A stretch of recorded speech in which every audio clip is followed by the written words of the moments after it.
hello from London. It's Monday the 9th of August. I've just arrived in the park. I think they'll be closing it in the next 40 minutes or so, but I thought it was a good opportunity just for a quick catch up really. It's been a while since I've posted one of these vlogs. There's been quite a lot going on here, but I wanted to sort of bring you up to date. As you'll know if you're watching this from the UK, nearly all the COVID restrictions have been lifted here across the UK. There's no requirement really now for masks, even on public transport or in supermarkets in England, although in Wales that's a bit different. And yeah, there's sort of a feeling of normality returning. And before we go any further, I've arrived at the Swans, so a quick cygnet update. There were 5 cygnets born. We are now down to 3. And after the 5th disappeared, they moved down from the top pond to the bottom pond here, and I gathered from one of the park keepers I was talking to shortly afterwards that they drove off the geese and may have actually dispatched the 2 surviving goslings at that stage. That's a couple of months ago. But now they've been down here and the Canada geese, the adults, were pushed into the middle pond.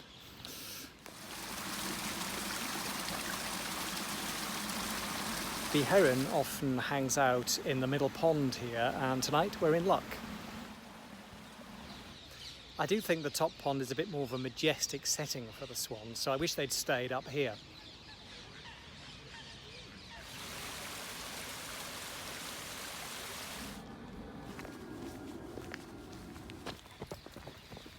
So yes, I'm continuing to work from home, and there's going to be a bit of a new normal, I think, at the law firm, in that we're going to be given a lot more freedom to decide whether we come into the office or not, even as and after COVID restrictions have gone. So things aren't going to be quite the same as they were before in many ways, it seems. This year I've been working on a new language course. It's the 3rd one that I'll be offering. I've already got an intermediate German course and an upper beginner Russian grammar course. It would maybe be quite convenient to ascribe my drop-off in output here on YouTube to being busy with the new course. But while it's partly true, my experience has also been, I think, that when I took the pressure off in the sense of aiming always to produce 2 videos a week, it was actually harder to produce 1 video a week somehow. And it's ironic, isn't it? The more time you give yourself, the more space. Sometimes you end up being less productive. I'm not the first to experience that. On the other hand, I had felt before that I was on a bit of a treadmill producing content, not having enough time to think about what I wanted to do next and to work on the scripting and the quality of the content. So it was a bit of a tension. But there is the argument that you get to quality through quantity.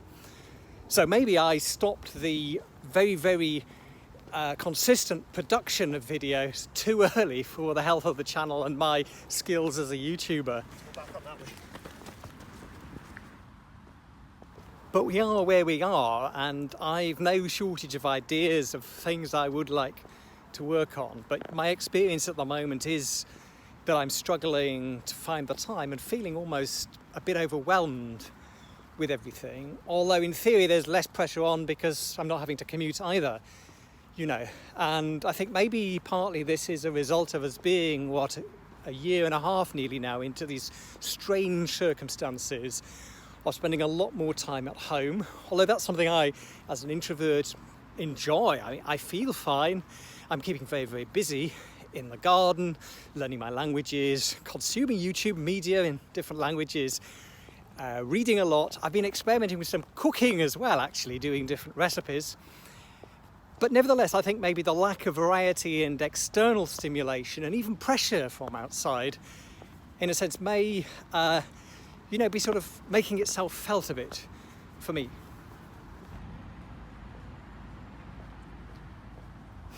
It's quite good actually to come to the park after a downpour or just as it's getting dark, because it tends to be a lot quieter.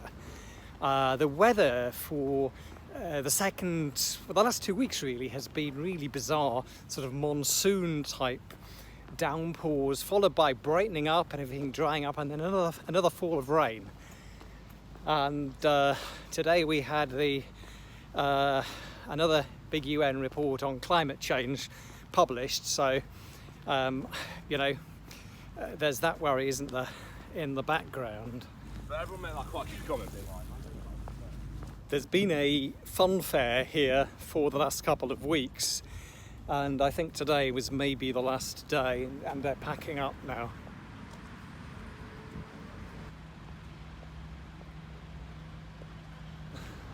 That's the van that goes round at closing time to tell everybody to order their last pint, as it were. This branch was snapped off, it's a huge branch, in a storm about 4 or 5 days ago.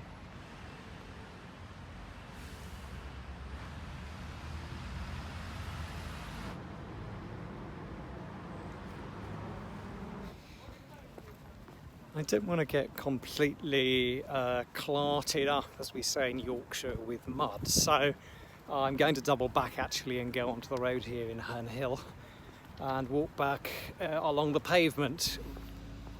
I use the time on the walks and the jogs around the park, and I try and either walk or jog alternately every day, one or the other, to listen to podcasts, a lot of Japanese podcasts in recent months, and also Basque radio as well. That's the other thing I listen to, native level radio, while I'm out. And of course, in one way it would be nice to just focus on your thoughts and to listen to the birds, but on the other hand, this is great time for getting that all-important listening practice. So you know me, that's probably what's going to happen.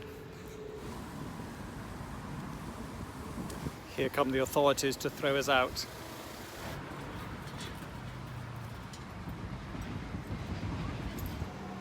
In terms of my formal language learning, I've been continuing with my basic Japanese project, and I just filmed an update video on that actually earlier today, and that will be coming out on the channel pretty soon.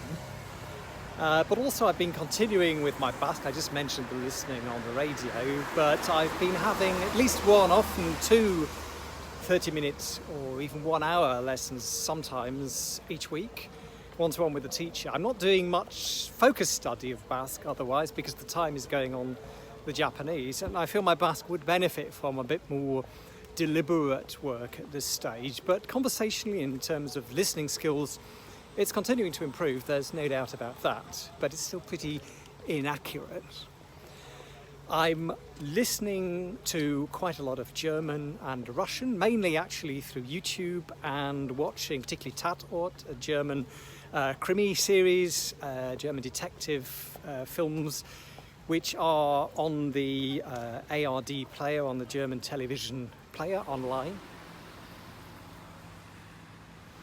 I've been reading quite a bit of Russian as well, and a certain amount of Basque. I always have a pile of books by my bedside, but too many of them, with the result that everything goes really slowly.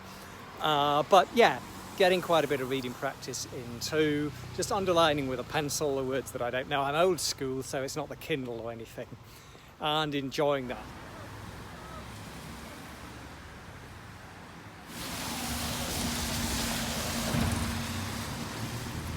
This pub was actually very much shut up for a long time during last year.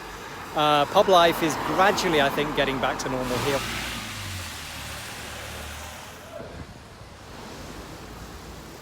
Supermarket life is also more or less back to normal.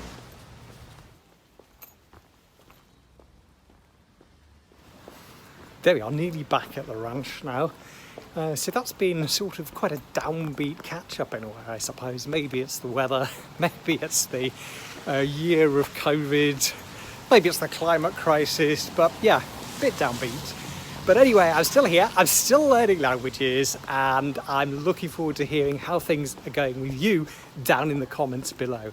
As always, thanks very much for watching, and see you soon back here on the channel. Bye!